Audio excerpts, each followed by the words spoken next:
Vendredi 19 avril 2024. Mesdames et messieurs, bonjour et bienvenue dans ce récapitulatif de l'actualité féminine de la semaine. C'est tout de suite sur la Women First TV. La dépigmentation au Sénégal entraîne un taux important de cancer de la peau. Selon le docteur Fatoumata Ly, il y a une mortalité de près de 100% depuis décembre.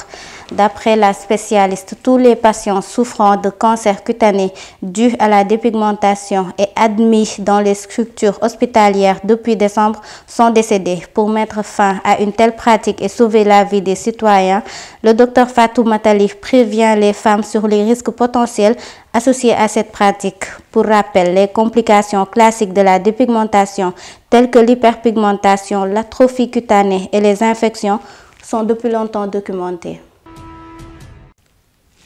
Le Sénégal enregistre une hausse de l'utilisation des méthodes contraceptives par les femmes en Union, passant de 21% en 2015 à 27% en 2023 selon l'EDS Continu 2023. Cette tendance contribue à réduire le nombre d'enfants par femme, favorisant ainsi la lutte contre la mortalité maternelle et infantile. Les femmes montrent un intérêt croissant pour la contraception post-accouchement, privilégiant les méthodes modernes telles que les implants.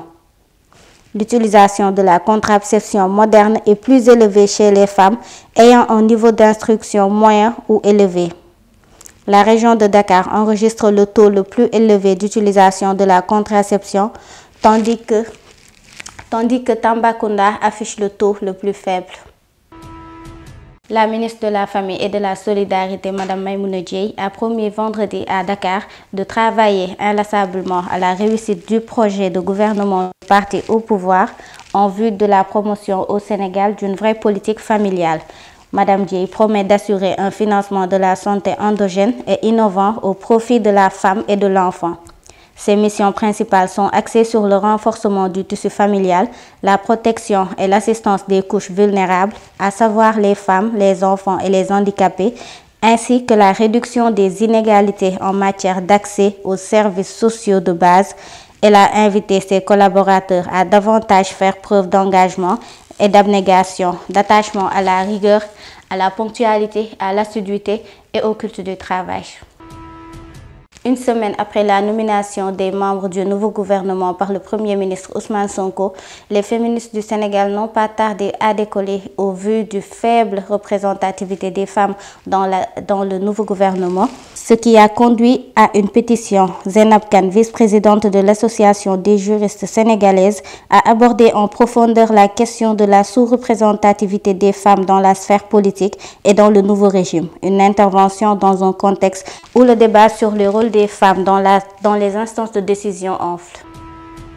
Un autre acte constaté dans la constitution du nouveau gouvernement est la suppression du ministère de la Femme au Sénégal, où il fallait plus que jamais accentuer les politiques en faveur des femmes.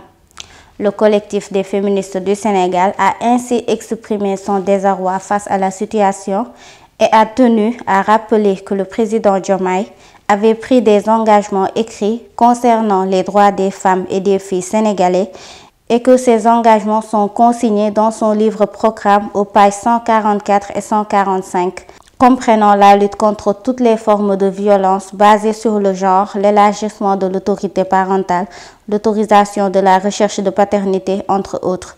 Le collectif appelle ainsi le gouvernement au respect des engagements. La journaliste et militante des droits de la femme, Evelyne Mondjouba, a exprimé son désarroi face au manque flagrant de représentativité féminine dans le nouveau gouvernement sénégalais dirigé par Ousmane Sonko et Bassirou Diomaye Faye.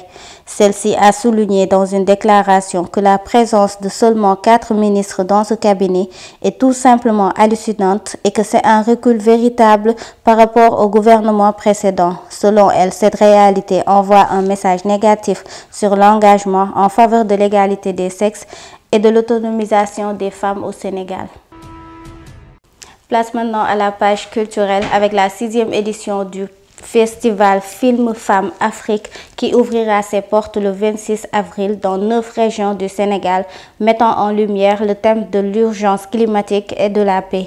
70 films sont prévus au programme avec des projections à Dakar et dans les régions de Thiès, Louga, Fatick, Kaolack, Kaffrine, Casamance, Kolda et Sédhiou jusqu'au 10 mai.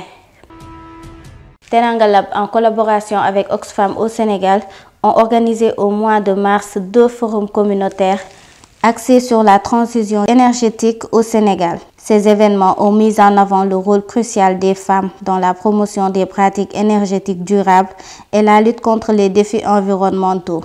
Le premier forum à Bargny a réuni les femmes transformatrices de produits halieutiques, soulignant leur importance dans la transition vers des pratiques énergétiques respectueuses de l'environnement.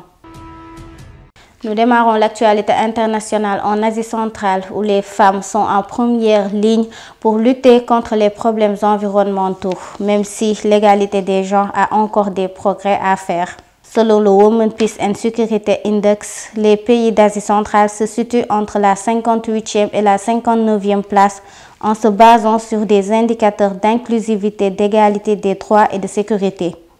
À titre comparatif, la France est classée 25e. Ce classement est cependant contesté avec la prévalence de la violence conjugale et des féminicides, mais aussi des lois relatives au code vestimentaire et à la contraception. Il y a encore du chemin à parcourir en termes d'égalité. La police iranienne a annoncé samedi 13 avril 2024 avoir renforcé ses contrôles sur le port obligatoire du voile par les femmes dans la rue. L'institution regrette qu'il soit de moins en moins respecté. Ce durcissement intervient quelques jours après un discours du guide suprême iranien qui avait rappelé que toutes les femmes devaient respecter le port du voile, quelle que soit leur croyance. Des médias locaux ont rapporté ces derniers mois que la police avait saisi des véhicules transportant des femmes sans voile et sanctionné leurs propriétaires. Actualité sportive, les féminins du Racing ont arraché la victoire en fin de match contre Rhodes 2-1 et restent installées à la première place. C'est à 5 jours de la fin qu'elles ont franchi ce pas de plus vers la montée en D1 Arkema. Une joueuse d'origine sénégalaise formée à Mondeville a participé à la finale de l'Euroleague, la plus grande compétition féminine d'Europe. Aminata Gueye, âgée de 21 ans, a participé à la fête ce dimanche 14 avril 2024 en Turquie. Elle fait partie de l'équipe historique de Villeneuve d'Ascq, vainqueur de Prague en demi-finale de la compétition le 12 avril dernier avec un score de 84-78. C'est la fin de cette édition. Merci d'avoir suivi et bonne suite de programme sur la Women First TV.